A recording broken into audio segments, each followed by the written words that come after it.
Hey, what's going on, guys? It's Turin here with another Warhammer Total War Online commentary. In this particular battle, I will be piloting the Dwarves, led by Ungrim Iron Fist.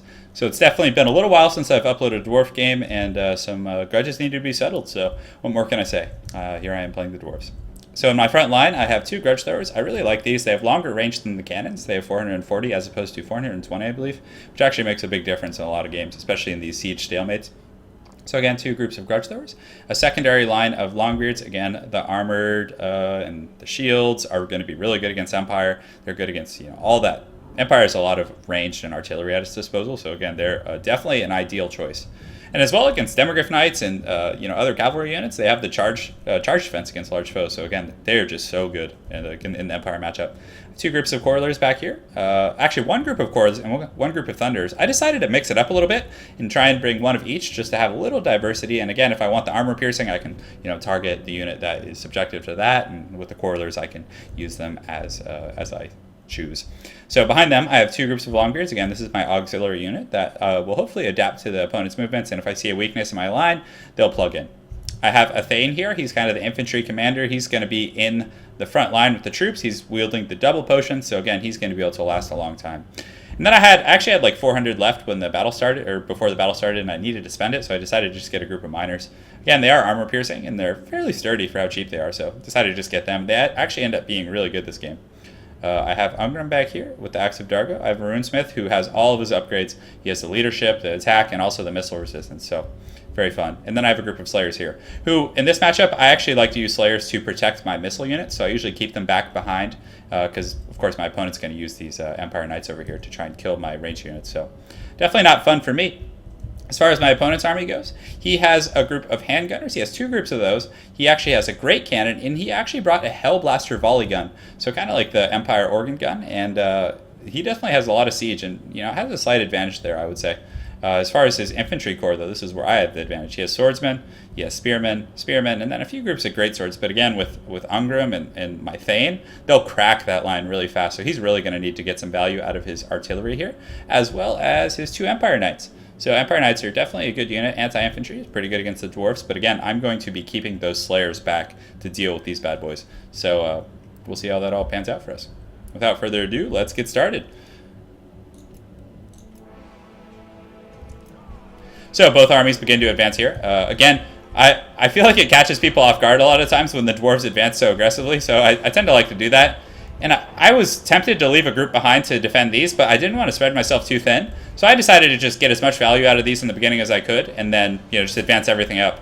And one interesting tactic about that is, since we're so far apart, if he goes back here to deal with Empire Knights and my Dwarfs are here, I'm going to get this entire engagement without the interference of his Empire Knights, which actually isn't bad.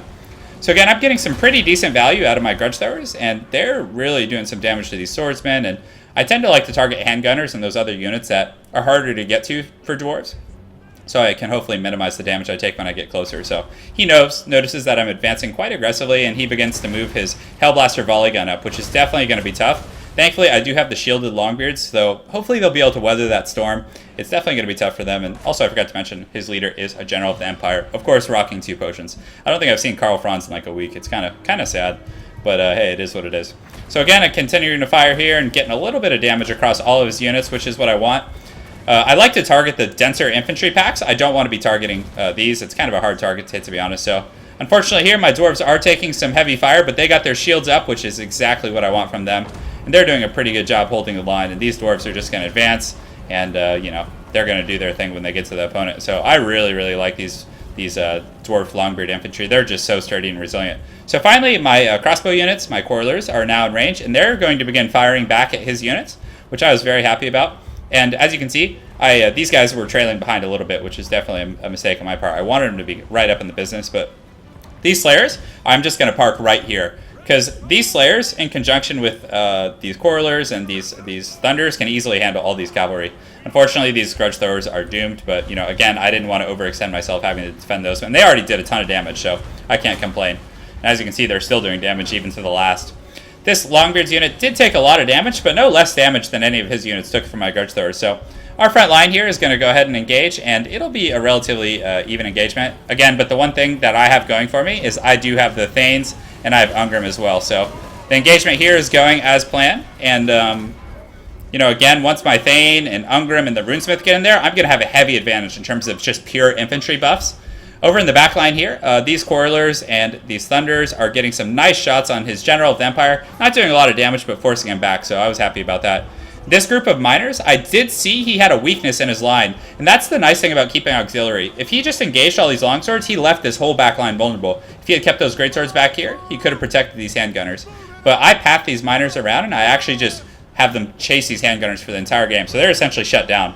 And his cavalry did engage my back line, but again, these Slayers are going to do really good against these Empire Knights. And also, I turn around my Missile Infantry, who begin to take some pot shots at these guys, and it goes really badly for them. So I was very happy about that. And his other group of Empire Knights will be here shortly to hopefully assist these troops. In the front line, again, it's going pretty well for me. He did invest very heavily in his artillery and ranged units, and I don't think it paid off. One spot he is doing quite well is up here on the eastern flank. His Thunders are getting, not Thunders, his Handgunners are getting some nice shots with these great swords, and unfortunately these long grids will not last. But my front line is going really well. I have my Thane, I have my Runesmith up in here fighting, and you can see his troops are starting to crumble across the front line. That's what I really like about having Ungrim, a Thane, and a Runesmith. There are very few factions whose front lines can stand against that kind of strategy, especially if you have Slayers or you want to support with hammers. It's very tough. So he does land his General of the Empire here, which he probably should have done a little earlier, but I think he didn't want Ungrim or my other troops to be chasing him down. And as you can see here, this group of miners is just chasing down these poor handgunners. As far as run speed goes, they have 28 to the 33 of these handgunners, but every time the handgunners turn around to fire, they're just going to get caught, so there's nothing they can do. Over here, he does reallocate his artillery units back a little further back, which was a really good idea. It makes it just that much harder for me to get to him. But my Thunders did start trading fire with his handgunners, and they are doing some great damage. You can see them starting to go down, and they will be wavering and fleeing here in a minute. He did bring his second group of knights. I think he was thinking he could crack my Slayers, but again, never doubt the toughness of the Slayers. Even though they have no armor, they are still very tough, and they're being supported by these Quarrelers. So again, it's going to be a bad day for BlackRock for these Empire Knights. So in the front line, I'm doing pretty well. He did manage to crack my western flank, but crack is a very subjective term because Ungrim is still there, and Ungrim can single-handedly probably take all of these greatswords, especially even with the support of a few Longbeards. And in the center, I did quite well. These Longbeards held their own. He did land his Empire General, who is doing a pretty good job helping, but regardless, I still do have quite a bit of power and health here, and they're eager. They have no hesitation about this fight. And my Thunders were now freed up because I was able to outgun them up here. And they're just going to start taking pot shots at the General of the Empire, which I was very happy about. Over here, my Longbeards, as well as this Runesmith, are going to beat these greatswords. The simple fact that this Runesmith is here, giving them damage resistance, and also he has a lot of good combat stats himself. He has 324 weapon strength, so he's going to be able to crack through these greatswords no problem, especially with the Rune of Wrath and Rune, which is quite good here. So again, the miners over there are chasing down his units, which was really nice. And over here, these knights had a bad day. And now that these Slayers are free, they're still in pretty good health. So now they know that their Quarreler buddies are safe and taken care of. They can go wreak havoc on this back line. So I path the Slayers up and around. And in the meantime, I'm still just using these Thunders to shoot at his General. And they're doing a pretty good job because, again, this General of the Empire, I believe he already used some potions. And he's fighting Ungrim, which is not good for him. And Ungrim does have the Axe of Dargo activated, so he's going to karate chop this guy. You just saw that was a good 15% of his HP. And these greatswords here are fighting a Thane, who still has his potions. So definitely bad news for him all across the front. You can see that General of the Empire just quickly got his butt kicked by Ungrim over there. And in the middle, those Longbeards, again, they just stood all day against greatswords, who are more expensive. I'm not sure if they're that much more expensive, but still really, really good on them, because they were still getting the buffs from the Runesmith. So they had a lot of defensive capabilities. My opponent does have another Empire Captain who is fighting, who cracks through to get to these Thunders, but at this point it wasn't much of a big deal. Now that these Slayers were through, it was pretty much over. Most of my opponent's troops were routing.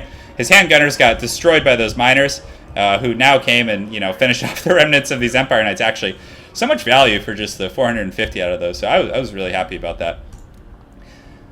As far as the battle goes, I mean, again, the Dwarvish leadership, I love the fact that you can just put them in the front line and not have to worry too much about them getting cheesed. Because, again, the meta has shifted. The fact that so many of these leaders are carrying potions, you don't see as much general sniping as you used to, which is definitely very, very good for the game, in my opinion.